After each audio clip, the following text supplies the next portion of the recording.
All right. Welcome back. Welcome back. Please sign in to the attendance. Okay. Questions? Anything on your mind?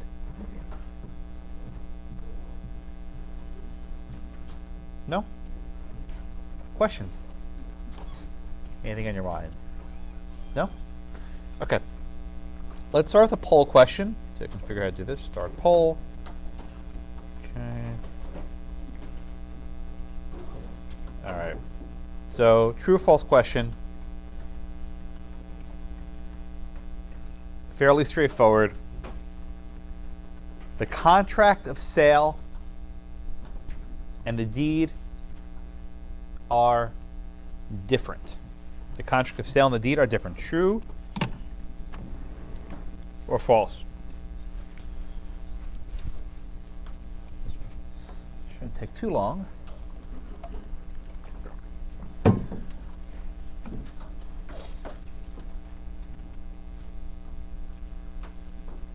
Okay, another few seconds.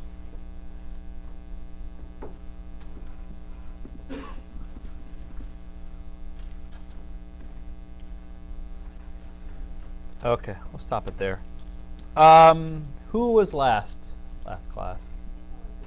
You were last? Okay, thank you. And sir, I can't see your name tag. What's your name tag over there? No, yeah, you. Do you have it at home? Yeah. Okay, what's your name? Robert. Robert, okay. Robert, what's your answer here? I said true. Okay, tell me why. Because the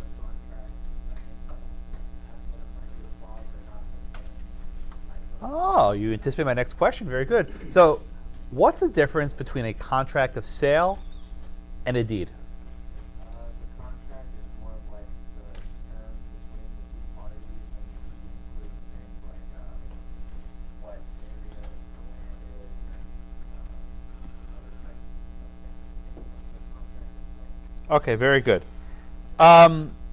Yeah, that's the correct answer. The answer for this is true. Good, 92%. Very good. So almost all of you got that one right. Very good.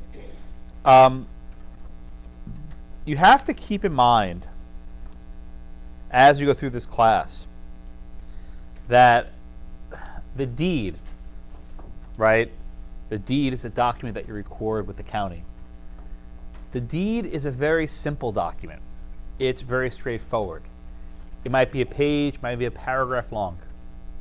It gives the bare minimum information needed to explain who had the property and who's getting the property, right? It's simply meant to illustrate what actually is being conveyed from A to B, right? That's what a deed is for. The contract of sale is that very long document we studied last week, which talks about, is there lead paint, right? Are there any appliances? Are there fixtures? Are there any sort of easements or covenants or restrictions on it, right? The contract of sale is a very long document. You don't need to record all of that with the county.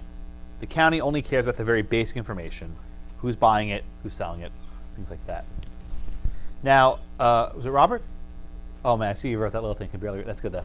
Oh, Rodman. Sorry. Oh, Robert, but Rodman. What? I'm Robert. You're Robert. He's Rodman. Yes, sir. Okay, very good. I can't see your name tag either, but okay, we'll make do. So Rodman, let me ask you a question, sir.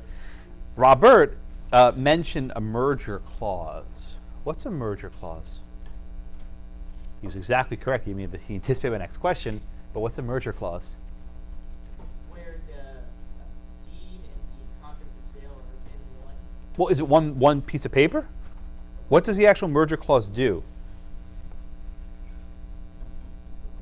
Does it like staple them together? I mean, what does it do? It gives you the rights to the property and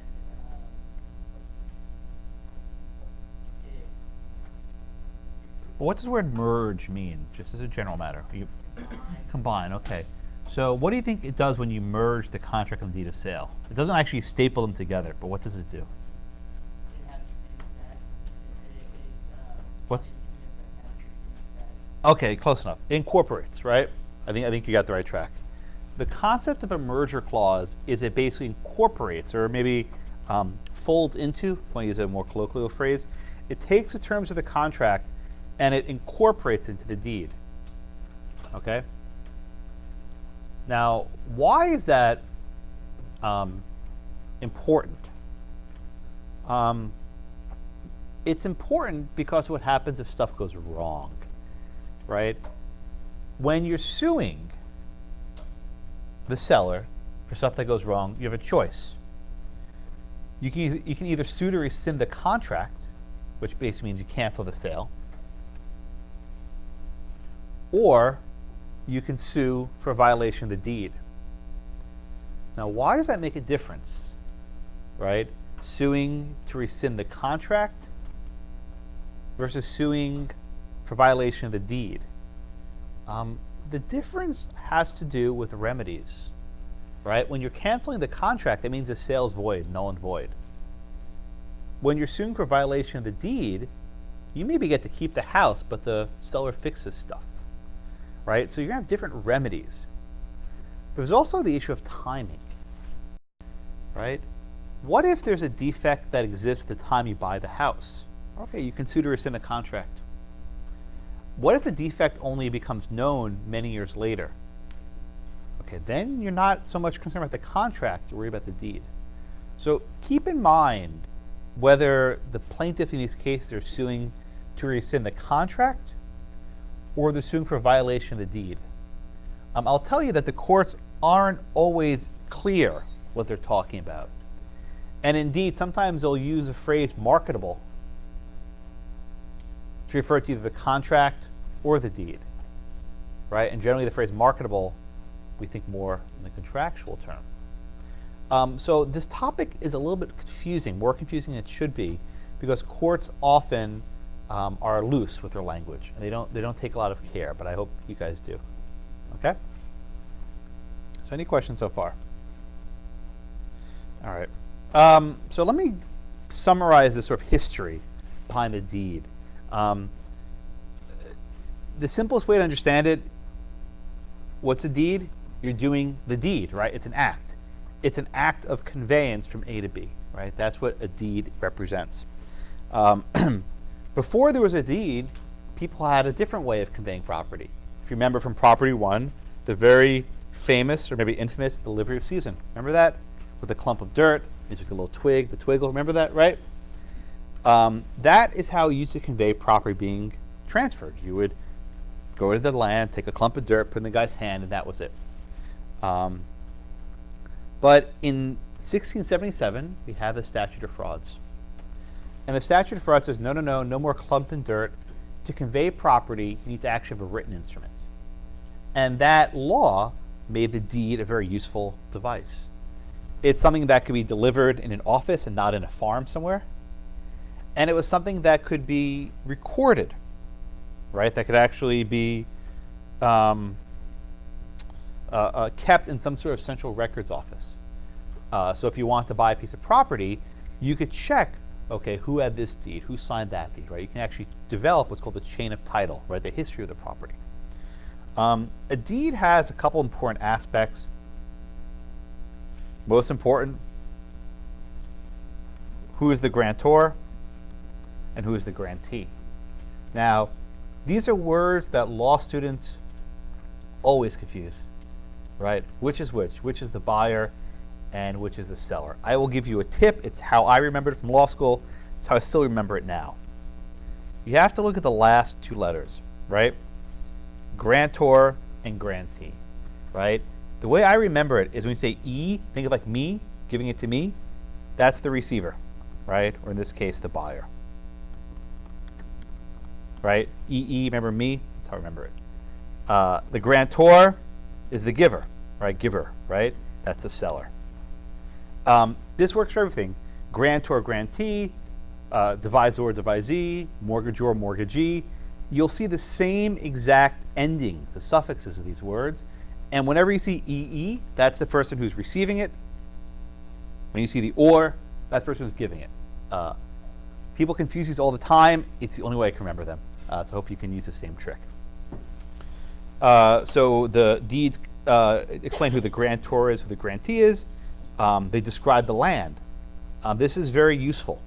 You have to know which plot of land you're giving. This is harder than it may seem. Wouldn't it be great if the city just drew a map? They said, okay, this is lot number 1, and that's lot number 2, and that's lot number 3, and like everything. Remember, like Battleship, right? It's on a grid, like A10. Like you can figure out where a piece of property is. That doesn't really exist in many places. Some places have it, but most places don't. Instead, they have what are called measurements, right? That says basically so many feet from this street and so many feet from that park and so many feet from this tree, etc. Right?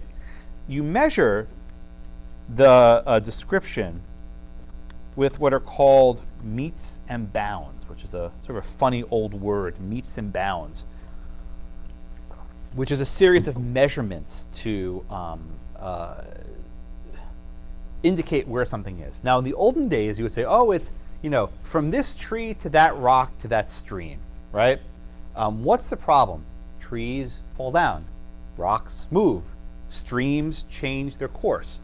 So it became very difficult to actually figure out these measurements. So now we have streets, right? You have San Jacinto and you have Clay. So you say South Texas College of Law on the block bordering San Jacinto, Clay, was it Caroline, or whatever the other one is, right? You can actually use street names. But you didn't have street names back in the day. But you use some sort of fixed measurement to indicate where a piece of property is. Okay, with me so far. There are some really fun old cases where, like, rocks moved and trees fell down. Trying to figure out where's the land. Like, Grandma Brown's farm. Who's Grandma Brown? Right? You have these really fun old cases. You also have an important thing, which is called a signature, right? It may not sound important, but the signature is critical for the statute of frauds, right? You have to have a signature by the party who's bound. If you don't have the signature, it doesn't work. A couple of you have purchased homes. The closing process, in large part, is signing a lot of stuff to make sure that you have the signatures of the parties who are actually bound by the transaction. Your hand's killing me. My hand was dying at the end of that day 100 times. Okay? There's also something called attestation or acknowledgement. I spelled that wrong. Acknowledgement. Have you ever heard of something? Have you ever heard of a notary? You know what that is, right? A notary is basically like an official, and it could be anyone, a secretary, whoever, but they're licensed by the state to stamp stuff, right? They have a special stamp saying, I saw Josh sign this on this and this date, and you stamp it. The purpose of that is to make sure that the person who signs it is actually me, right? You give this person your ID, you say, hi, my name is Josh, here's my ID, I'm signing this. The attestation is important to prevent fraud, right? Because I can just forge someone's signature, it's not me. So at least that's some evidence of the fact that the person signing it is the person who actually signed it. We'll do a case later this semester where someone with a notary is a little sloppy, and she's not actually there, but she calls person on the phone and says, hey, who are you? Okay, that's fine, you can sign it, right? And she stamps it later, right? And it wasn't the right person, it was like the person's mother, I can't remember. It was someone else, right? So we'll do a case later where the attestation is not exact. But these are the basic elements of what you need on a deed. Okay, everyone with me so far? All right.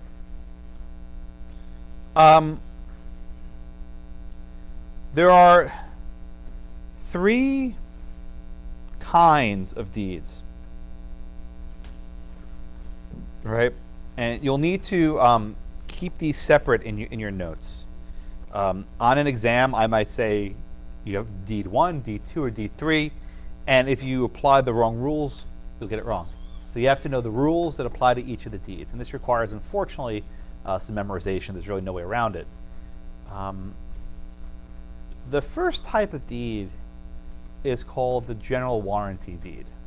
Okay, Brianna, tell us, please, what is the general warranty deed?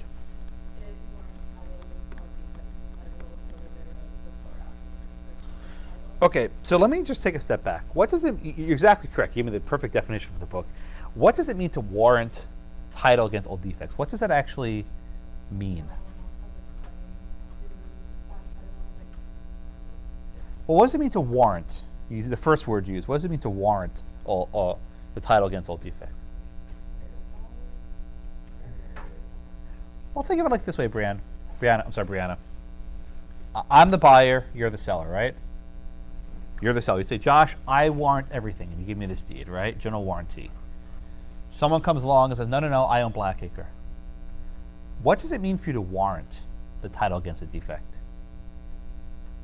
You sold me and said, Josh, it's yours free and clear. You have Blackacre and fee simple. Then someone else comes along and says, no, I got Blackacre. What does it mean to warrant? I'm sorry? Right. Yeah, but look, you sold it to me, right? And then someone came along a couple years later and said, no, I own Blackacre. What do you have to do, Brianna, because you gave me a general warranty deed? What are you actually doing? What's like the obligation? Gabriella? No. This person's right next to you. You got to listen, right? You give me a general warranty deed, and someone comes along and says, no, I own Blackacre. What do you as a seller have to do? What's your obligation with the general warranty deed?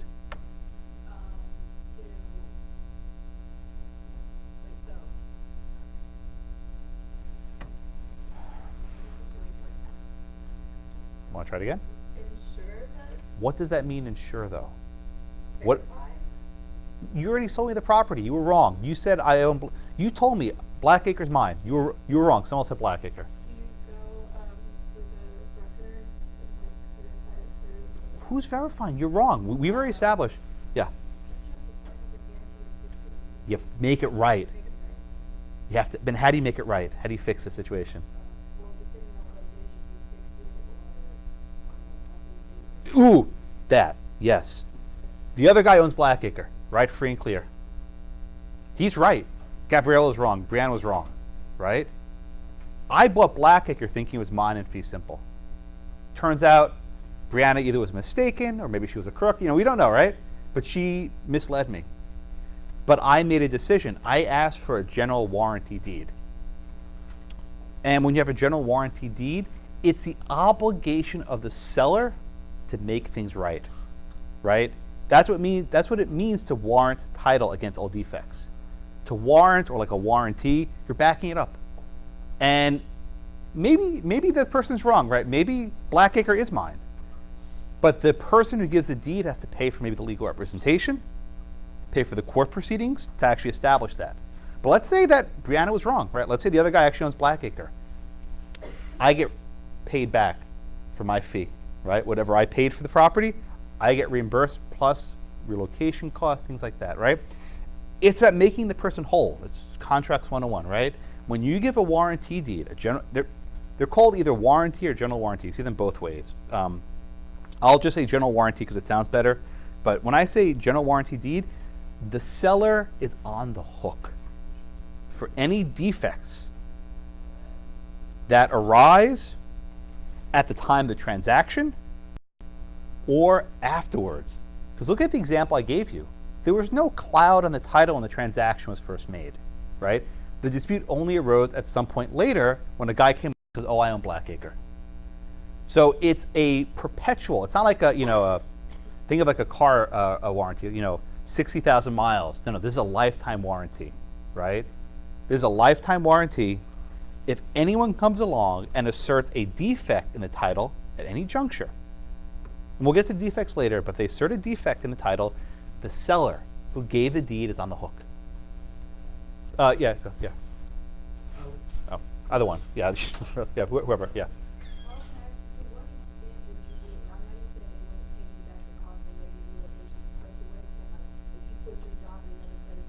Oh, that's a good. Yeah, that's a good question. I actually. I'm sorry. So raise your hand. Yeah. Wouldn't that be more of a promissory estoppel? Like a reliance issue. Well, the thing is with the insurance, with general warranty deeds, right? It's. Let me answer your question this way, right? Do you think Brianna is going to pay out of pocket for all these costs? No. What do people usually do with insurance? Generally, they buy a policy, right? When you are selling a home, you take out what's called title insurance. Okay? Title insurance. What's title insurance? An insurance company verifies that, in fact, Brianna owns Blackacre. and they warrant it. And if Brianna turns out to be not the owner, the insurance company pays out. Now, I don't know what they pay out, probably depends on the policy. I think the policy probably covers, at a minimum, the purchase price, moving costs, incidentals. I don't know about relocation, like job type things. Like that might be a little bit too far, but I think it's a good thought. But the key aspect of title insurance is you're not on the hook, right? I work with it. I had a policy when I bought a house, right? I say, okay, this company, I want you to verify that I own Blackacre, and if you verify this, you're in the hook if it's not, right? You pay this company a fee, and they just keep that money unless someone comes along, right? As long as they do a good job and they find any possible defects, they're fine.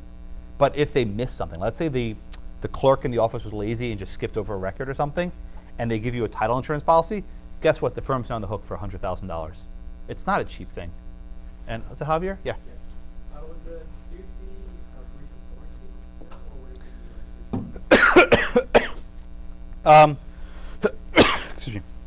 It's basically breach of contract, right? Because this is a it's a contract reached between the buyer and the seller. The standard rules of contract law apply, right? So it's the same if you had a car accident and the insurance policy refused to pay out, then you take the insurance company to court, right? So the way it works is, I find out I don't have Blackacre. I sue Brianna. She brings in the insurance company to the case, and basically this insurance company takes care of it. Now, maybe they say it wasn't our fault, and maybe they try and fight her, but the insurance company comes into litigation eventually. Make sense? Okay. All right, everyone with me so far? All right. Excuse me. Yeah, I generally think of the general warranty deed as like a bumper-to-bumper lifetime warranty, right? I don't even know if any cars offer such a thing, but if they did, this is bumper-to-bumper lifetime warranty. You're always covered. Now, Tommy, let me ask you this question. What's the downside to a warranty deed? Why would someone not want a general warranty deed? Why would everyone just always want warranty? No, but if I'm a buyer, I'm buying a house, right? Why would I ever want anything less than a warranty deed? Why would I ever want like this other cheap stuff? Louder? Yeah. Yeah, why would you ever take anything less than that? Why would you ever want like something else?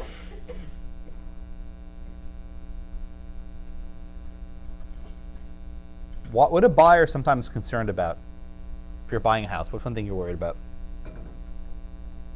Oh, you worry about defects. What else do you have to keep in mind? What is that? What are usually generally? What? No, but if you're buying a house, right? What do you generally try to do to make it easier? And please don't speak out of turn. It's rude. Yeah. What do people worry about when they're buying a house? What's like the first thing they do is like, okay, I'm about to buy a house. I need to know what.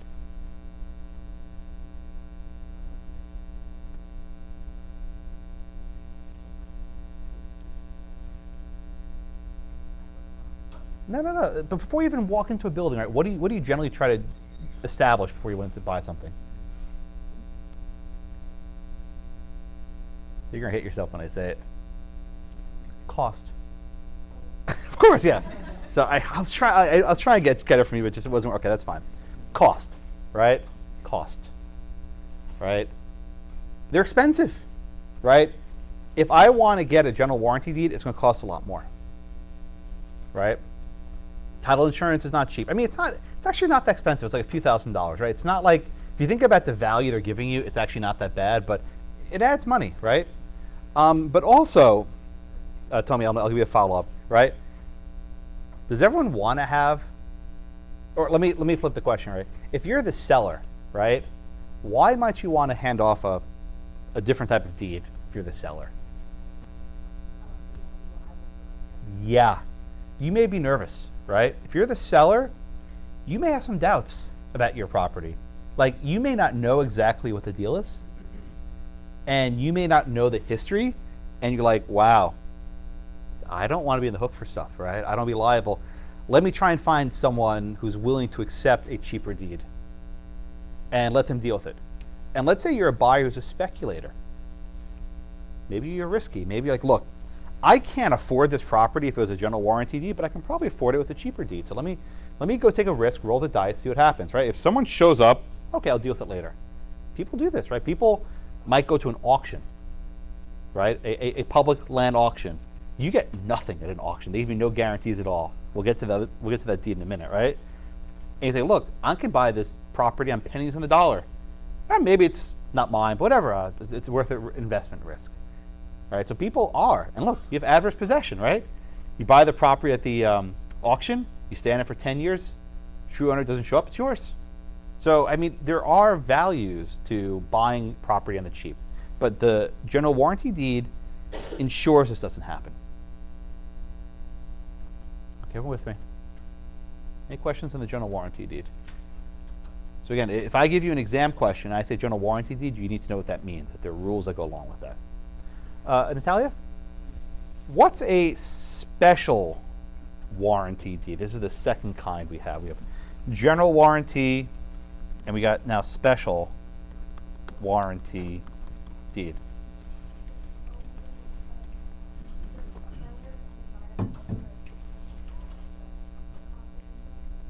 Okay, good.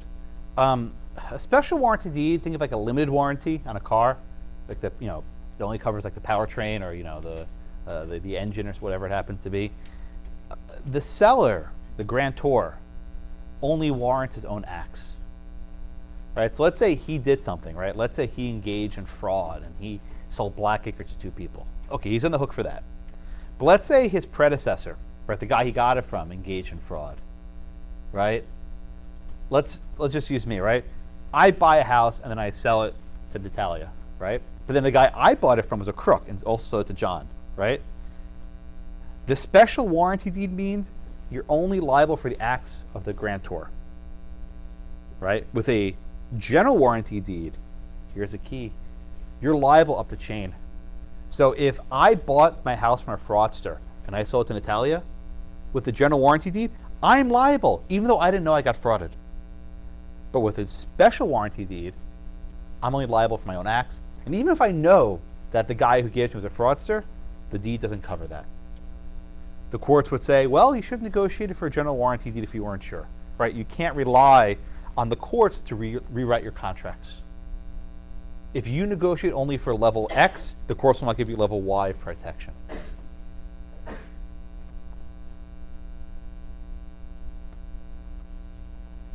There, yeah, Morgan. So if you're the notary's of presenting, would that not be under an act? Yeah, that's a good example, right? If you buy a piece of property where there's a squatter and the grantor knows about it, those are his acts and his omissions which you'll be liable for. Yes, sir, Ben. Did you get a special warranty deed on a piece of property that only one person? I'm sorry? That, like, if there hasn't been a predecessor before. That's impossible. How can any? Well, I mean, it's like an existential question. Every land's been owned by someone, right? There's no new land. Do you remember there was an anecdote about who owns Louisiana from your book? You did that last semester. The Americans got it from the French, and the French got it from the Spanish, and the Spanish got it from Columbus, and Columbus was authorized by the Queen, who was authorized by the Pope. So God owns Louisiana. Remember that one from the book? That sound familiar? Yeah, but everyone owns something, right? So you're not gonna have a new piece of property. Property doesn't. The Native Americans, they were in there too, right? I mean, someone owns it at some point, right? So you can never have a fresh piece of property. It doesn't. There actually are. I should take that back. A volcano erupts in the ocean, makes magma, cools. You have a new island, right? Who owns that? So there are, I suppose, brand new pieces of land that have never been used before, but that's kind of obscure. But good question. The moon, right? Who owns the moon, right? Who owns Mars? There actually are difficult questions because about who owns. There's valuable resources on the moon, like Avatar, right? There's expensive stuff out there, the unobtainium, right? People haven't seen it are wincing. It's an okay movie. Okay. What was that? Avatar was essentially Pocahontas. Pocahontas. Okay. All right. Is that a question? Okay. All right. So any other questions on the special warranty deed? Special warranty deed. Okay. All right. The last one for John, he's turning around, yeah. The last one is the quitclaim deed. Walk me through, what is that? Quitclaim deed is give no warranties and only conveys whatever title, if any, grantor actually has. What if there's a squatter on the land and the grantor sells it? Is that a problem Then, I mean, with a quitclaim deed? it would be for the buyer. Can you rescind? Can you sue on the deed for that? Can you sue for violation of the deed if there's a squatter? No. That's correct. There are no guarantees whatsoever, no warranties whatsoever. Basically, the grantor says, I'm giving you whatever I have. I don't even know what that is, but I'm giving it to you. It's the equivalent of a used car. You know, the as-is sticker. You've seen that one, right? In the window. As-is means you are getting whatever's in the lot, whether it drives off or not, it's yours. Now, yeah, go ahead, Javier. Could you, like, hypothetically, like, could I sell you a quitclaim deed to South Texas, even though I own nothing? I mean, look, you could do that. You'd be engaging in fraud, right? So I could sue you for fraud, but I can't sue you for the warranties. But let me actually use Javier's example. It's a good one, because I promise you, on the exam, someone will sell property they don't own. It will happen. I promise you, 100%. There'll be a transaction where a person sells X, he doesn't own X. But let me just take Javier's example, right? He comes along and says, hey, Josh, I got this great real estate downtown right by the Toyota Center. It's beautiful. This tower, it's gorgeous, right? $50, give you for a deal. I'm like, oh, shit, yeah, I'm going to do that, right? And I buy it. Then I come along and I knock on the front door and I say, hey, South Texas, let me in. They say, who the hell are you, right? And I say, wait a minute. I got frauded, right? So I can sue him for fraud, right? My damages will probably be the purchase price of the school, right? Okay. But that doesn't address every situation, right? Let's say instead of South Texas, where there's someone actually living there and working there, Javier sells me Blackacre, which he doesn't own. He says, hey, Josh, I got Blackacre. I say, yeah, quitclaim deed, pay $50, right? And then I start living on Blackacre. I'm there for a couple months. The original owner comes along, calls the cops, and moves to evict me. I say, hey, look, I got a deed, right? I got a deed. I paid $50 for this house. Too bad I get kicked off. So I can still sue you for fraud for the purchase price of the house, but I don't have the same sort of recourse to stay on the property, right? In other words, you're not going to buy me a new house. You're not going to make me whole, right? The general warranty deed makes me whole, but all I can get in a fraud action is probably the value of the purchase price. So there's a difference in what you can actually obtain. There's also a statute of limitations, right? Let's just say the statute of limitations on fraud is 5 years. I'm making it up, right? I'll say it's 5 years. On year 6, the true owner comes back and says, hey, I own Blackacre. I can't sue anymore. The statute ran, and I have no warranties, so I have luck. The general warranty deed lasts for life. It's for your entire ownership of the property. So there are significant differences between a fraud cause of action versus a suit based on the deed. Does that make sense? Yeah? You wouldn't have any kind of suit on the deed at all, right? If it's quitclaim, you have nothing. You would still have your common law fraud because you lied to me, right? You can still sue because you lied to me, you defrauded me, but you have nothing on the deed. You can't sue based on the deed, which is what you really want, which is a lifetime possession. Let me give you another example, right? I sell Javier Blackacre, which I don't own, right, with a quitclaim deed. Javier then sells to Josh Blackacre with a general warranty deed, right? Guess what? You're now on the hook for your sale to him, right? You can't come after me because I only gave you quitclaim. So by giving the quitclaim, you break that chain of title, and you can only sue the most recent person in your chain. So there are significant differences between just fraud and what a general warranty deed provides. Once you get the warranty deed, it can last for 100 years, right? It can create a guarantee for 100 years to make the person whole. Whereas with a fraud action, you're limited in many respects. Yes, Ernest. Is it a defective title if you buy a piece of land, like on a body of water, waterway, and it has access for a farmer downstream that he has the right to turn on and off an irrigation gate? Whoa, that's a very specific. It's a very specific question. Is that something you've dealt with? Yeah. Ask me after class. I'll price. That's a really specific question. Yeah, Shannon. So when like brand new houses that have like new developments, is there like a default standard deed that like the building companies use? Yeah, let me show you. So I have a link in the class notes for today. This is a Texas general warranty deed. This was from Brazoria County, so not too far from me. I found this online. You can find 100 of them. But let me just show you this one. It's pretty short. This one's about 4 pages long. Oh, no, actually about 1.5 pages long. It includes some information. It says general warranty deed. So that way it's very clear what type of deed you're giving. It's in the county of Brazoria. That blank, you put the name of the grantor for consideration. Oh, this is $10. It's very little, but you can put any amount there. Paid to the city of Pearland, blah, blah, blah. They do present, bargain, sell, and convey. These are all words mean the same thing. You basically repeat yourself 5 times. The address, 3519 Liberty Drive. When you have an address, you don't need the same sort of meets and bounds. You can just say where the location is. Okay. Exhibit A, that's like an appendix for a survey. Okay, the Grantors Covenant, blah, blah, blah, blah, blah. The property conveyed, all the rights and interests, and I don't need to read all this stuff, but it's short. Okay, get to this last paragraph. To have it to hold the property with all the rights. This entire paragraph is basically just redundant language, which means we're conveying it. Then you give the date, the grantor signs it, okay, the notary signs it,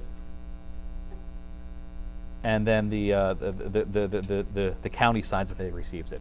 So I mean, it's a pretty straightforward document, right? When you actually buy a house, there's so much stuff you have to sign. This is like the easiest one. This like just comes at the very end to actually convey it. And this document is recorded with the county, and we'll discuss recording later. So it's typically a general. Well, you can, but again, if you want to go on the cheap, right? If you want to go on the cheap, you can get something less than you can do a quitclaim deed. I just found general warranty because it's more evidence. Okay. This one's even shorter, I found. This one's only a page long. Right? This one has very little on it, but they're all standard. Yeah, question? Is that a hand? Yeah, and this is why I mentioned it earlier. Like, see, this one says general warranty deed, and this one just says warranty deed. They're the same thing, right? Which is confusing because you have general versus special. So I will always say general. I won't just say warranty. If you want to say warranty, you can, but you'll probably confuse yourself. It's not worth it. Yes, Tyler? Oh, that's fine. Andrew, yeah. That's fine. You had Andrew. In practice, if it's a special warranty deed, They'll say the word it'll special. explicitly say Yeah, the special ones aren't too common because if you're going to warrant the property, you may as well go all the way, right? You don't see the special ones too often, but they exist. Yeah, Tyler. That was kind of my question in that is, if you had the special warranty or a more specific one, can you just include the present covenants? We'll get to the present versus future in a minute, but yes, you can.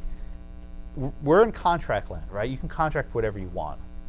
And as you contract for more covenants, the price will probably go up. So this is not like some sort of judge-made law. This is a matter of private contracting. Once you do private contracting, you can do whatever you want, right? There's not like a single one-size-fits-all. You can, if this is like a commercial property with sophisticated needs, you could craft a specific covenant that satisfies your whatever you want.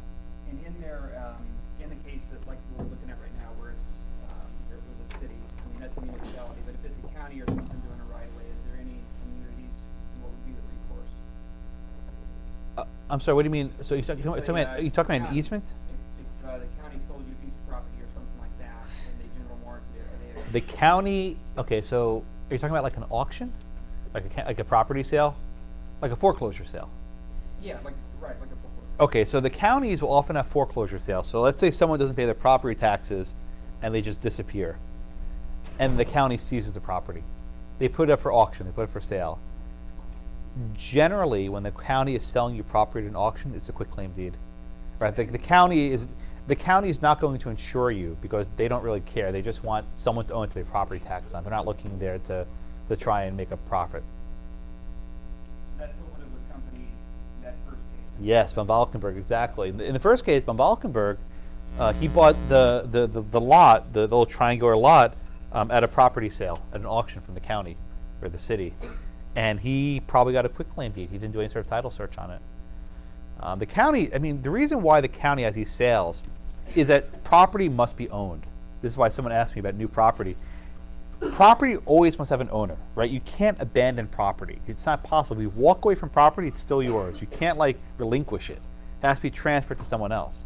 There used to be a case in the book, it's not there anymore, where someone bought a piece of property and the soil was so soft that you couldn't actually build upon it, right? It couldn't withstand any sort of structure. So it's basically worthless. You can't do anything on it. So he basically just walked away. And he's like to the county, hey, you guys, I don't want it anymore. It's yours, right? Just take it. And the court held, no, you can't do that. And he's still liable for the property taxes. You cannot abandon property, so someone has to own it. If the county seizes it, which they can do, they can put it for sale. But in that case, they haven't seized the property. Yeah, I like that case. They update this book and they take stuff out I like, and they put something I don't like, so it's unfortunate. Yeah. So if you purchased a foreclosed property on a quitclaim deed, if you have a deed, can you still do adverse Yes, possession? that's color of title. Color of title. Remember that phrase, color of title? Color of title means you have some paperwork, right? A quitclaim deed is evidence that you actually were an honest person trying to buy it legit. A quitclaim deed is, look, color of title is not just Mr. Robinson's home scribbled deed, right? A quitclaim you get from the county counts. And that gets you in the 5-year limit, or the 3-year limit instead of the 10-year limit. Because I was under the impression that color of title was only if you were defrauded. No. It's any paperwork, including a quitclaim deed. Because how is it adverse if you have... Well, that goes to state of mind, right? It's you thought it was yours, but you were mistaken, right? Right? Yeah. You got a quitclaim deed, you thought it was good, it turns out it wasn't. Turns out someone else owned it. Good questions. Yeah, this topic, it seems simple, but it always takes a while to sort of plow through it, which is why I only gave so few pages today. Yeah, the number of pages I signed is almost never proportional to the length of time it takes to cover. It's the strangest thing. Like I can spend an hour on 5 pages. Last week was very quick. Okay, everyone with me. Let's walk through on page 596, please. The general warranty deed in your book, which is a little bit simpler than the one from text I showed you, but same gist. Okay, so it starts as general warranty deed, tells you what's going on. I, John Doe, grant to Nancy Rowe and her heirs forever $10, good consideration, the following real estate in such and such county, in such and such state, and you put the description. Now that could be an address, it could be the meets and bounds, it could be a lot number. There are different ways of measuring this. And we'll do recording statutes later this term. The next paragraph is sort of this old language, to have and to hold, which, it doesn't really mean anything, but this is old language that's been in every deed for 500 years, and the lawyers are afraid of removing it. Why are lawyers afraid of removing it? Well, if a court upheld a deed with this language in the past, my deed's fine. But if I take it out, some court says my deed's invalid, then I've done a bad job. So lawyers just sort of build up layer upon layer of crap, and they just keep this sort of very flowery language that doesn't have any meaning. So to have and to hold all the privileges and appurtenances belonging thereunto, I convey to you, right? And some states have actually required or mandated simpler language, but go back to the Texas one I showed you a minute ago. To have and to hold with all the singular rights and appurtenances, right? I think the one's the same. To have and hold with all the singular rights and appurtenances, all this sort of whatever. Okay, just deal with it. Unfortunately, okay. But the real big one is this next paragraph, and you'll see that they're numbered, which is actually very helpful, and that there are 6 numbered items. I want to go through them one at a time. It says the grantor, that is the seller, for himself and his heirs and assigns. Is that Ben? Are you next? No. Ben, why is it important that it says for the grantor, for himself and his heirs and assigns?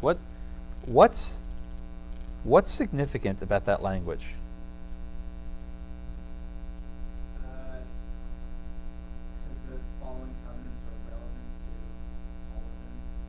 Well, does a person, do I know who my heirs are yet? That's only determined when. Yeah, thank you. Right.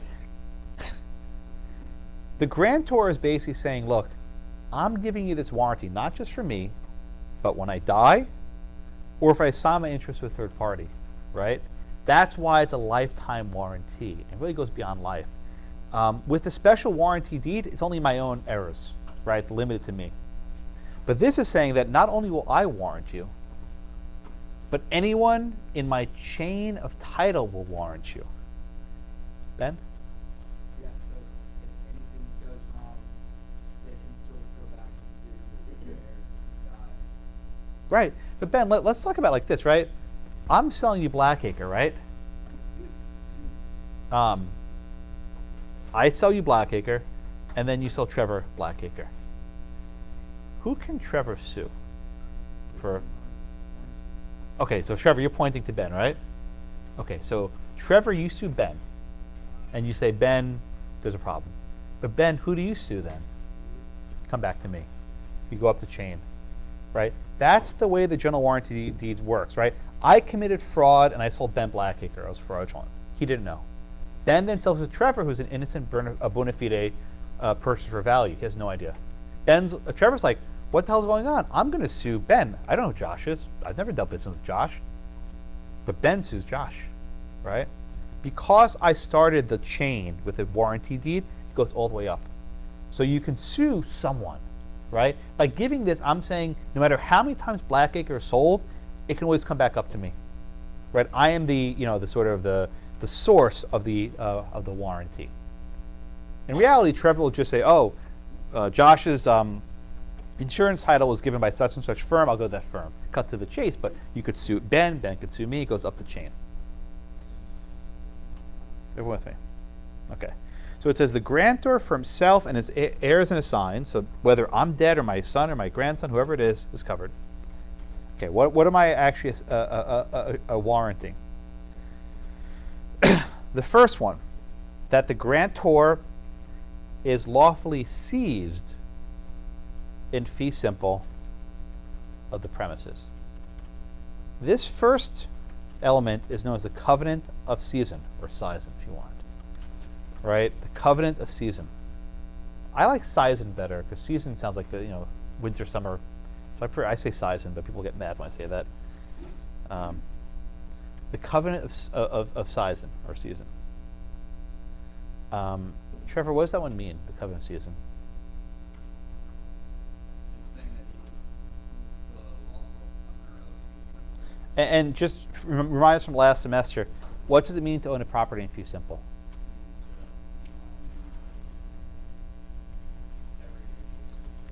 Yeah. You have the entire bundle of sticks, if that rings a bell. There are no other interests in the property. You have everything, right? There's no competing claims to it. You own Blackacre in its entirety. This one's very important, right? You are saying there is no one else. You own fee simple. If someone else has an interest, let's say someone has a life estate, right? Or someone has a remainder in the property, whatever it happens to be, you are now in violation of the covenant of season. Now, Kyle, generally, if you say fee simple exists now, can that be proven, whether someone has fee simple or not? Can we know if you're fee simple or not? Yeah. And when can you usually prove that? Right. This first transaction is what's called a present covenant.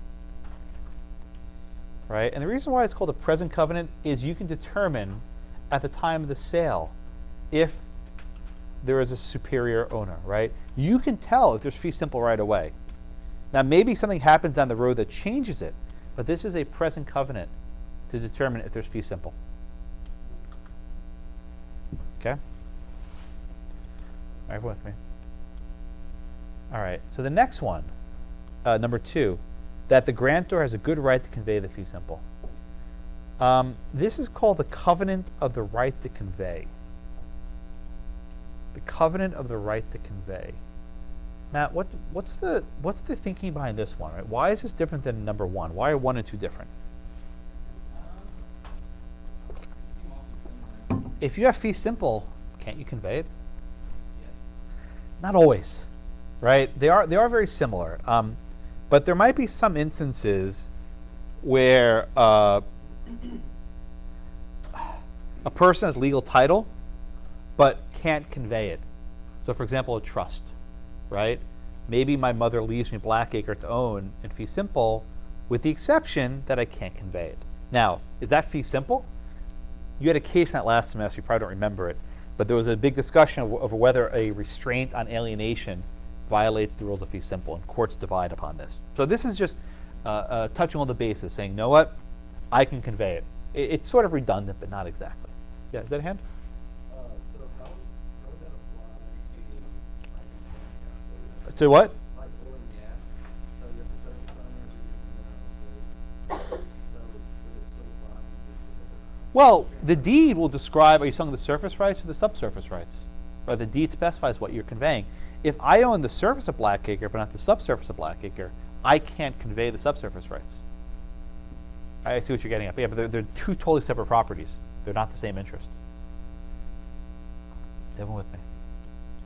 All right, number 3, that the premises are free from all encumbrances. I can't see your name tag. Yeah, thank you, Zach. What's an encumbrance, Zach? That's something like a mortgage or Okay, good. Well, those are good examples of them, right? An encumbrance is something that affects the I don't use the word title because it's redundant, but it's something that affects the ownership rights of the property. If there's a mortgage or a lien from a bank, it's not yours, right? If you fail to pay the mortgage, someone might come along and seize your property with foreclosure. If there's an easement, that is, someone has the right to cross your property. Or there's a covenant which says you cannot use it for residential purposes. Right? These are things that will reduce how the land can be used. And the grantor covenants, covenants a promise. The grantor covenants that there are none, that the property is free and clear. All right? Now, you can sell a piece of property with a mortgage on it, right? There's nothing wrong with it. In fact, most properties have them. But you'll simply say, it's my obligation to cover the mortgage, right? You can sell a piece of property with an easement on it. My house has an easement on it, right? There's a sidewalk nearby, right? You say, well, there's an easement, but I'll cover any problems that arise from it. The key point is you have to disclose everything. This one is a very simple one. It's like, look, this is like the pure as a wind-driven snow, right? This property is perfect. Very few properties are this perfect, which is why it's in your book. But you can always explain why there are certain issues with a property that have to be disclosed. You're with me? Okay. The first 3, 1, 2, and 3, the covenant of season, the covenant of the right to convey, and the covenant against encumbrances are called present covenants. Present covenants. Now, you may not even remember that word, but you can use grammar to figure it out. Look at the grammar, the tense, right? He is lawfully seized, past tense. He has a good right, past tense. The premises are free, past tense. Look at the next ones. He will forever. He will guarantee, right? He will. Will's future. So even if you forget this, you can use a trick. Just look at the verbs, right? If they're past tense, these are present covenants, right? It exists at the time of the sale. If there's future tense, it's a future covenant. And look, I can flip these on exam. I can put them in order. I don't have to put them in these in one. I don't have to go 1 through 6. I can flip them around and do whatever I want. There's no requirement to put them in order. So just be on the lookout of the tenses because they're similar, but you phrase them a little differently. Okay. Now, what's the big difference between the present and the future? The future covenants concern issues that might arise down the road.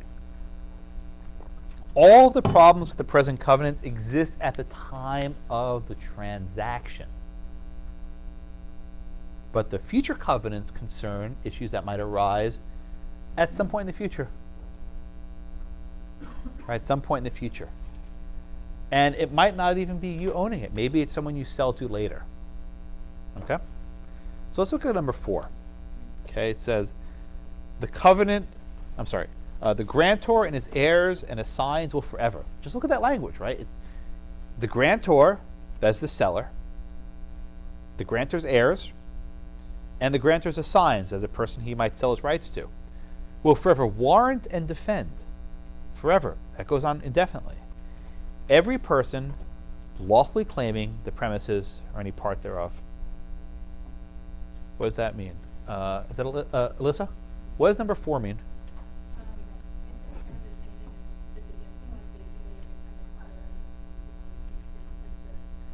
Right, so why is 1 different than 4? Why is the covenant of general warranty, number 4, different than the covenant of season? Why are these different warranties? I know that one's present, one's future. That's obvious, but why do you need both of them?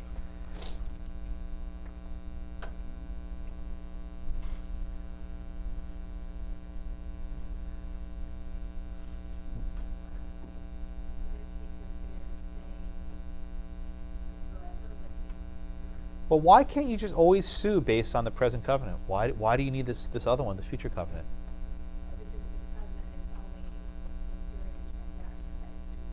What happens if you wait too long to sue? What problem are you going to run into? Bingo. SOL, right? Statute of Limitations. The present covenants are limited by the statute of limitations. I'll just say it's 5 years, right? Whatever jurisdiction, it doesn't really matter. If your present covenant has a 5-year statute of limitation and you don't sue within 5 years, you'll lose that covenant. In contrast, the future covenant lasts forever. Right? The future covenant lasts forever. So if you discover a squatter 7 years later, you can go to court. Now, I think Tyler asked this question before, I was sort of dodging it. Can you negotiate for only the present covenants? Yes. Right? Let's say that you're saying, look, I will only warrant you for 5 years. Right? And if you don't bring your claims in 5 years, you're out of luck. You can do that. And that'd be a special warranty deed. All right? A special warranty deed. But if you include the future covenant, the covenant of general warranty, you are on the hook indefinitely. And your heirs are on the hook. And anyone who inherits a property is on the hook. Now, again, it's the insurance company. It's not your children. They're not going to care about this. But in theory, at least, someone's on the hook indefinitely. So that's number 4. Yes, sir, John. So if, like adverse possession, if there's a 10-year period, let's say that you do transfer with the warranty, and then 20 years later, somebody comes on the land and stays for 10 years and then adversely possesses. Well, I don't think that would fall within this because that's your fault. That's not his fault. Right. Right? But it would have to be. In other words, there was some something beyond your control that led to a cloud over the title. I think if the squatter comes on 20 years later, you can't go the warranty. It's your fault. Right? But the example I gave before, the statute of limitations 5 years, and then the squatter is there through year 7. You couldn't sue with the present covenant, but you could sue into the future covenant. Yes. Oh, that's a good question. If the title company went out of business, generally an insurance company has insurance, if that makes sense, right? So if an insurance company fails to pay, they have an insurance company, and if an insurance company goes bankrupt, someone would have to cover their claims. I can't imagine that an insurance company would just walk away and think of auto claims and car claims, things like that. But they have to have, the insurance companies have insurance, and those companies have insurance. Let me tell you something. You can get a policy for anything. Whatever your business is, someone will write you a policy because they'll gauge how much risk there is and they'll make money off it. Because most insurance policies they don't pay out, right? If you run a good shop and you don't make mistakes, then the title insurance are free. It's like free money. If you screw up, then you're in trouble. Everyone has insurance. It's insurance all the way down. If you ever run a business, just the amount of insurance you have to buy is just insane. The premise, liability, the sidewalk outside, the employees, the food, just everything is umbrella. Just cover it all. Okay. Any questions on number 4? All right, you want to do number 5? Okay. So what's number 5 says the grantor and his heirs and assigns will guarantee the quiet enjoyment of the premise to the grantee and her heirs and assigns for her. What is quiet enjoyment? Is that like making a lot of noise so it's not quiet? No. Okay. What does quiet enjoyment mean?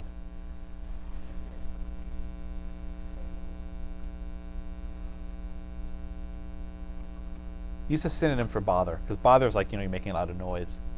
What does quiet enjoyment refer to?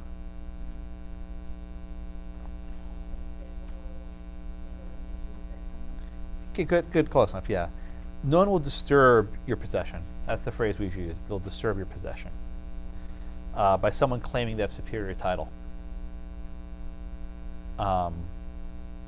Josh, how is 4 and 5 different? They're really the same thing, right? They're very similar. I'm sure I could find a difference between the two of them, but they're pretty similar, right? The general warranty covenant and the quiet enjoyment covenant, I mean, they're not exactly the same, but they're close enough. As you can tell, lawyers often duplicate their work to prevent any sort of errors. And then, Andrew, the last one.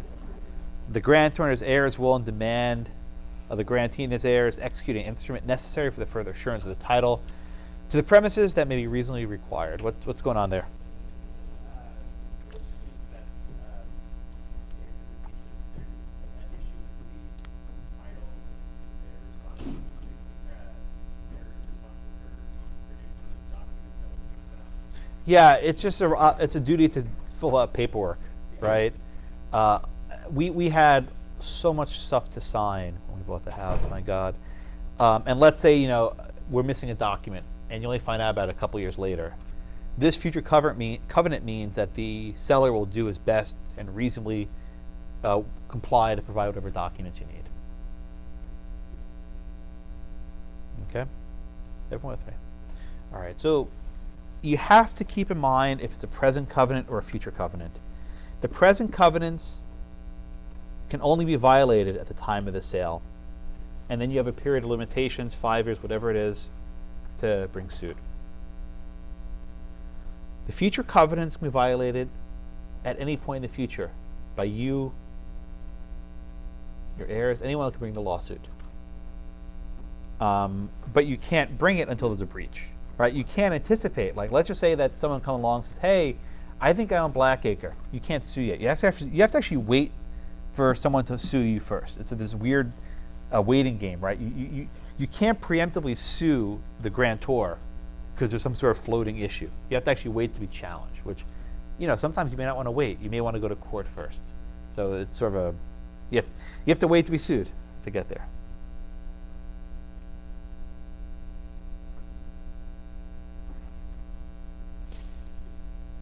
Okay.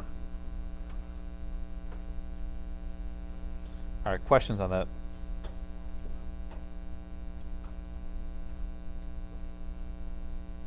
Okay, no questions? All right, the notes that begin at 597 have some useful items. You don't need to put the purchase price on the deed consideration, right? Go down to Zeke. Zeke, why might you not want to? Why might you want to eliminate the purchase price? Like, why? Maybe you don't want to put the purchase price in the deed. Just why not put the purchase price on the Yeah, why would you keep the purchase price off the deed? You want to sell other houses around it? I'm sorry? You want to sell other houses? Yeah, what happens if you put the purchase price in the deed? Everyone wants to. Everyone knows, right? You want to keep the purchase price quiet, right? You don't want to say how much you sold it for because it makes it harder to sell neighboring properties. The deeds are a matter of public record, right? And you don't want that number to be public. Maybe you got a really good deal, maybe you overpaid. It's private. Now we have sites like Zillow. You know what Zillow is? Zillow, where you can see real estate prices. Also, you have the appraisal district, at least in Harris County. They say, oh, we think your property is worth X. By the way, if you actually buy a house, the county will send you all these letters saying, hey, what did you pay? And just don't tell them. Because they want to increase your property taxes, and that's proof. So just don't tell them. You don't have to. You're under no obligation to do so. I didn't. They valued our house a little bit lower than the purchase price. They actually got more or less where it was. It wasn't off by much. But you don't need to help them out. You can challenge property taxes, but they're usually Harris County is pretty good. The number they gave was within a very small margin what we paid, so I thought it was pretty fair. We talked about meets and bounds. Oh, the one note, footnote 8, just talks about, it's on 597, two words which I think property students should know, and they're sort of buried here, but they're worth knowing. Accretion and avulsion. Accretion and avulsion. What the hell is that? Well, if you have property that's near water, your lines will change, right? Because the flow of water is not constant. Boundaries change. What happens if the boundaries slowly shift, right? Okay, where, you know, water keeps receding over the course of many years, and I keep getting more land. That process is called accretion, the slow gradual shift of water. If we have accretion, okay, the owner gains the new land, right? So if like new sand's being deposited in my property, if it happens slowly, I gain this new land. So actually I have more land. I've acquired new property. This happened, for example, in Galveston after the storm, after the hurricane, where all this new sand is deposited. Wow, I have now another 20 feet of oceanfront property, right? It's yours. The government has to actually take it from you. It's not the government's automatically. The second concept is called avulsion, right? Avulsion. This is when you have something sudden, like a hurricane, right? When the property lines suddenly change after a hurricane, the boundaries don't. The boundaries do not change. It's considered unfair to give someone this windfall of property when it happens overnight. Right? It has to be this slow, gradual process. Okay. You may never hear those words again, but accretion and avulsion do come up, so now you know the words. Yes? In California, don't they build a bunch of homes that are sitting on the sides now that kind of begin to slip? And is that accretion or avulsion?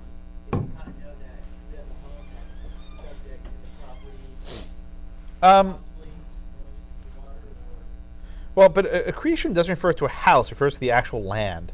right?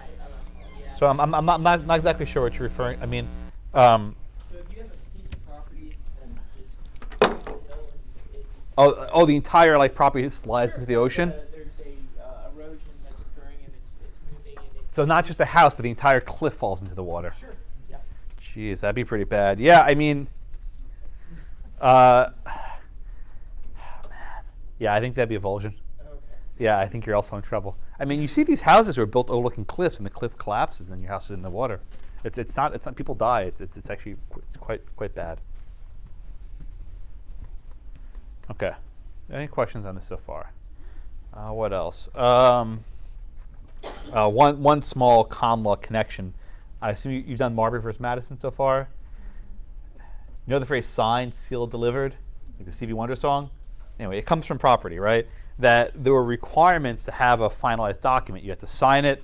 You had to actually put the seal on it, which was like this wax thing, and you had to deliver it. Poor Mr. Marbury, his commission was never delivered. So was there the final act? Of course, John Marshall said yes. I don't get to hate on John Marshall in this class. I'm actually doing con law, but I at least did there right now. There's a brief discussion on fraud. We'll get back to fraud later when we do chain of title, so don't worry about it too much. The court talks about indenture. This is like a fun fact. You know, before copy machines, how would you ensure you had duplicates of a document? They would take this huge piece of like parchment, which might have been like sheepskin or whatever, right? And they would write the contract deed twice, top and bottom, and they would like cut it like this with this jagged shape. So when you take them apart, you put it back together, prove that it's an authentic original. So it's like, you know, it's like an encryption key for like, you know, the medieval times, but it worked quite well. And this is where the phrase indentured servant came from, because you have the indent. It's called this is the old jagged edge. Okay, I think that's all I want to talk about that. Any other questions on the notes? Okay. All right, let's do I guess the only case. Frimberger versus Anzellotti from the Connecticut Court of Appeals, 1991. Is that Mackenzie? Are you next? Yeah. Okay. Give me the facts, please. I'm sorry? Did I? Oh man, I totally freaked because I Andrew and then okay, you're right. Jacqueline, you want to give me the facts, please, in Frimberger? I'm sorry, Mackenzie. You were actually a good sport about it. You didn't like to say, no, it's not me. That's usually what I get. But anyway, I appreciate the honesty. All right, Jacqueline, you want to give me the facts, please? Oh, they were afraid because they were next. Okay, fair. I make mistakes. 1 year, I kept skipping one row, and it wasn't deliberate. It was like, your favoritism, so it's just not, I do the best I can. I have 2 classes in the same room, and it drives me crazy where I'm going, so I need your help. Jacqueline, facts, please, in Frimberger. The plaintiff bought land from the defendant, Uh-huh. and the defendant, this land is right next to a tidal marshland. What's a tidal marshland? What would we call that just in normal people speak? A swamp, right. Yeah. Wetland sounds so much nicer than swamp, right? But it's a swamp, right? All right, go ahead. And I guess in order to fill, or in order to build, To drain the swamp, yeah, right? in order to build, constructing residences, they build the tidal marshland or the swamp. Yeah, let me just pause you for a second. Swamp or marshland is very soft, right? You can't build on it because whatever you build will just sink into the ground. The way to build on a wetland is to fill it with gravel or even cement or even earth, right?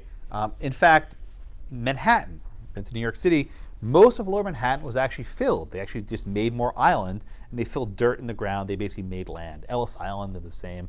Washington, D.C. was a swamp, and they filled it with all this dirt and stuff.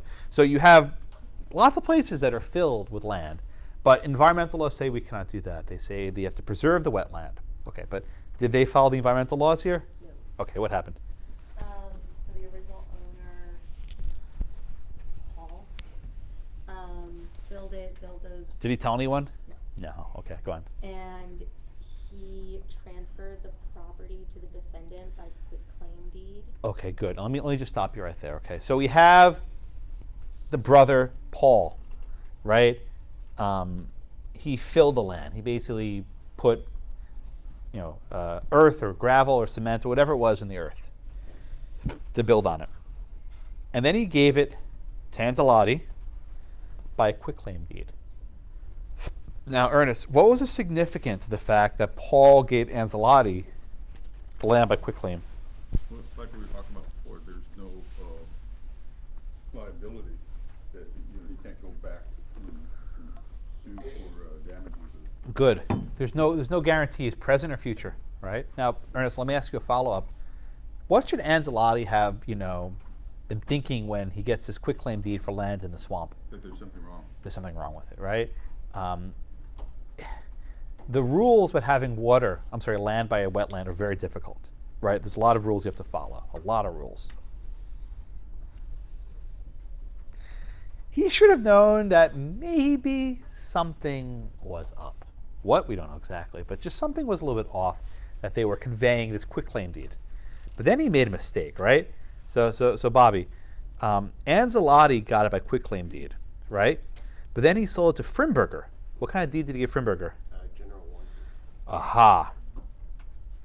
A general warranty deed. Now, what's the consequence of giving Frimberger the general warranty deed? Anzellotti would be liable for any. Can he go after his predecessor in interest? No. It's him, right?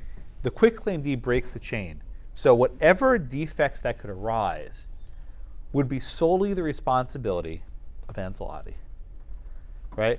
Now, Danny, let me ask this question. The warranty deed, they call it warranty, which is general warranty. The general warranty deed said it was free and clear of all encumbrances, but subject to building and zoning restrictions. What's the significance of that language? But subject to building and zoning restrictions. Would that mean that those certain building and zoning restrictions, if there was an issue with that, the original Anzellotti wouldn't be? What does it mean subject to? Is any land not subject to zoning restrictions? Well, yes. Yeah. So I mean, all land is going to be subject to zoning restrictions, right? So that phrase doesn't really add much, right?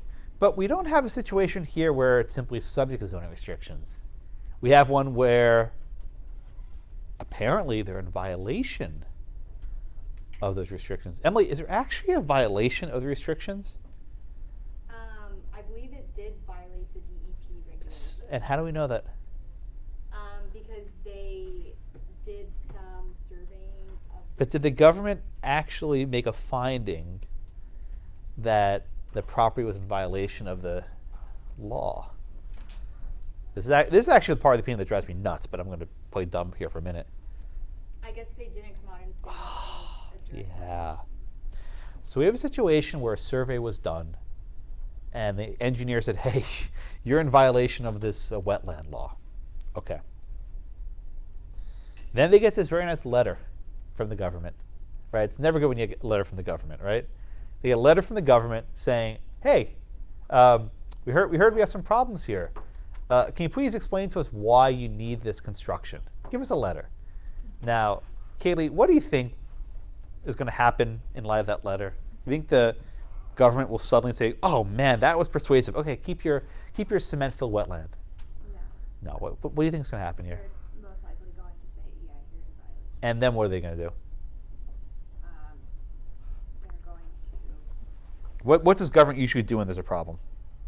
They're either going to fine you. Yeah. Or prosecute. I mean, it's potentially a criminal offense. Environmental crimes are not a joke. They are very stringent rules about this. So the consequence is they're probably in trouble.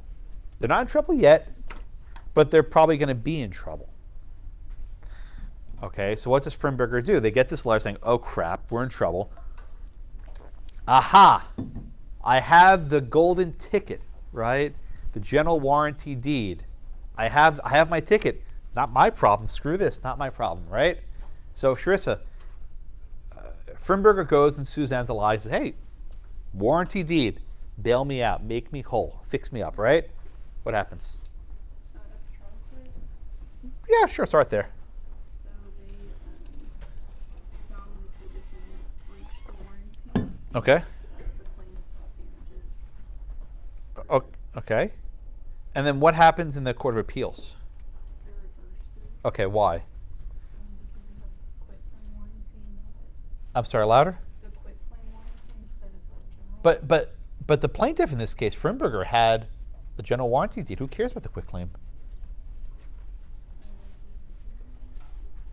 There's a general warranty deed here. We're not doing quitclaim. The latent violation instead of being second. Okay. Shannon, what's a latent violation? It's something that you can see that's wrong with it, But but what's the big but here? it's not obvious at the time when the title is passed that like it would take extra investigation. Not exactly, Andrew. It means that because the government hadn't yet come after them, Yeah. it's you can't sue under the future. Ah. And I think the statute of limitations had already run out. Okay, so yeah, okay, so I think that's a good one. So, but Andrew, let me just ask you the follow-up question. Is there an encumbrance until the government takes action? Or I'm sorry, is there an encumbrance before the government takes action? Okay, this is the deal, right? The present covenants ask, is there an encumbrance at the time of the transaction? I think the answer here is no, right? Under the court's reasoning, because there's been no enforcement action. Even though the land was obviously filled and you weren't supposed to do this, until some government agency has made an enforcement action, there's no violation. However, what about the future covenants? Until there's a breach, until the government comes in and says, this is ours, clean it up, you can't rely on the warranty. So this beautiful golden ticket in Connecticut is worthless until the government takes any action. Now, Jessica, when do you think the government's going to take some action? What do you think? When they're put on notice. Well, they're on notice, right? I mean, after this case, you know, Frimberger says, hey, this is my property, I really need this thing, and the government says, too bad. What do you think they're going to do now? Whoever has the property. Yeah, they're going to sue. They're going to shut down the land. And at that point, Jessica, can they go back to the warranty deed? Can they sue in the warranty? Yes. Because at that point there'll be a breach, right? At that point there'll be an actual encumbrance, and the plaintiffs can sue based on the covenant of encumbrance against encumbrances, right?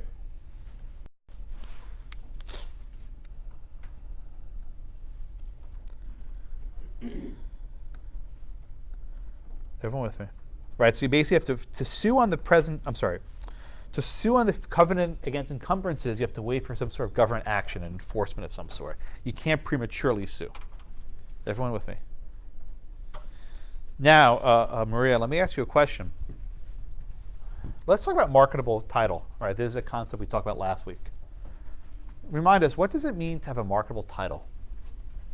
That there must not be any defects that are substantial.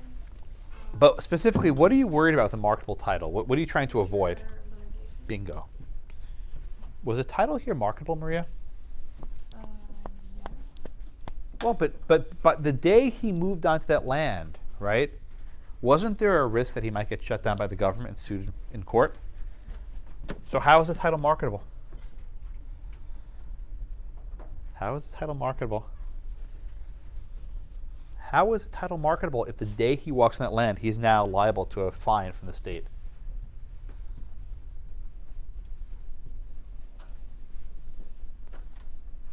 It's not marketable. What does the court say, Andrea? What does the court say? Is this title marketable? Yes. Yeah, why? Because it was a state regulation. Yeah. The court says here, and this is the part of the opinion that drives me nuts, because it's in tension with another case we did. The court says that the exercise of the police power does not affect the marketability of a title. That is, the existence of a regulation that's being violated does not render the title marketable. Why is that important? You can't cancel it, right? If you had an unmarketable title, you can rescind the contract right away.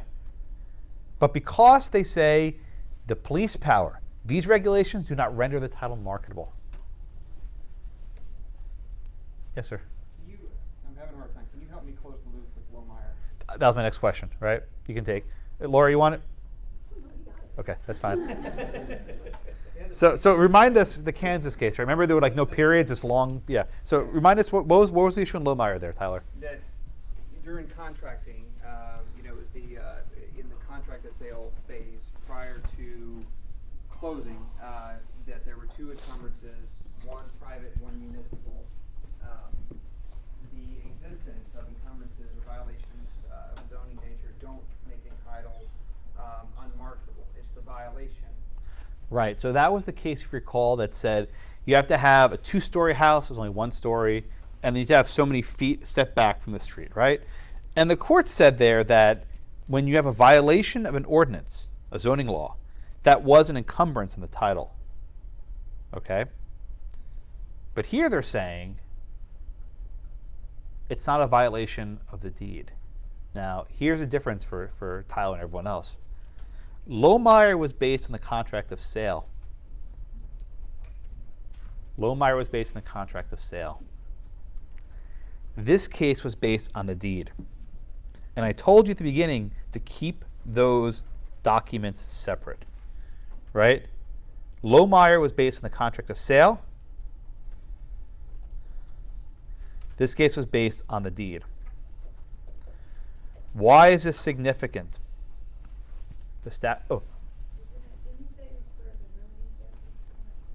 And also, what else factors in between suing on the contract and suing on the deed?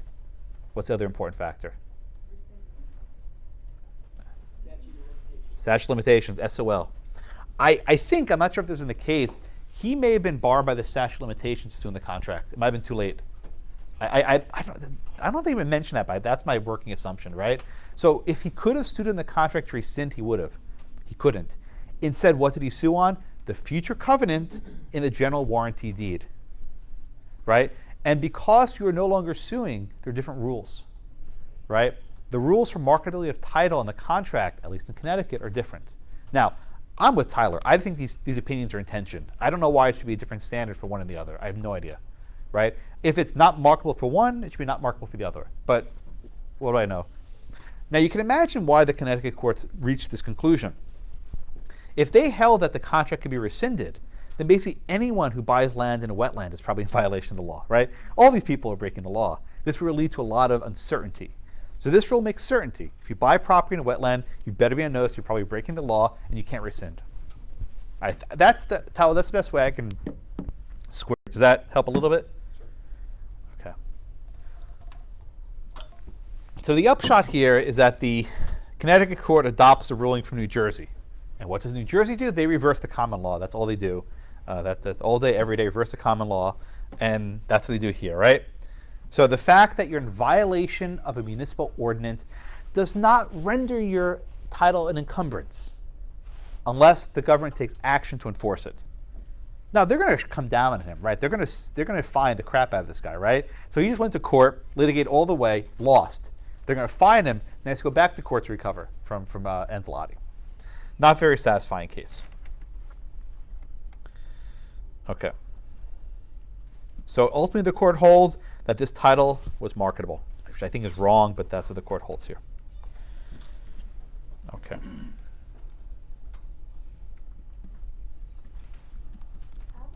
Yes, yes, ma'am. So, what's the process like? It's just like a city or like, I guess like certain environmental organizations, do they have like this due diligence of ensuring that these regulations are on par with what state?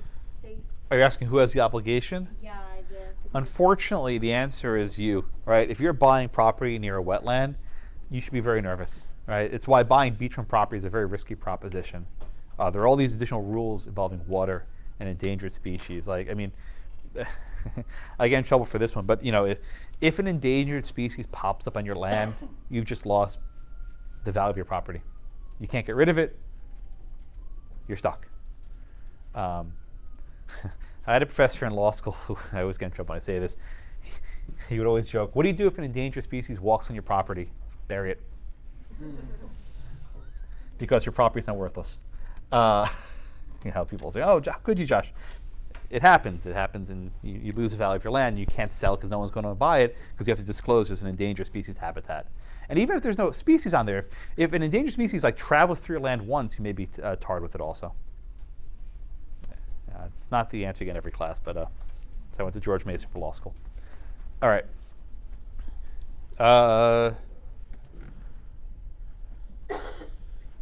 Okay. Any other questions? All right, let me summarize for a bit, and then I'll let you go. So for today, please keep in mind the three types of contracts. You have general warranty, you have warranty, and quitclaim.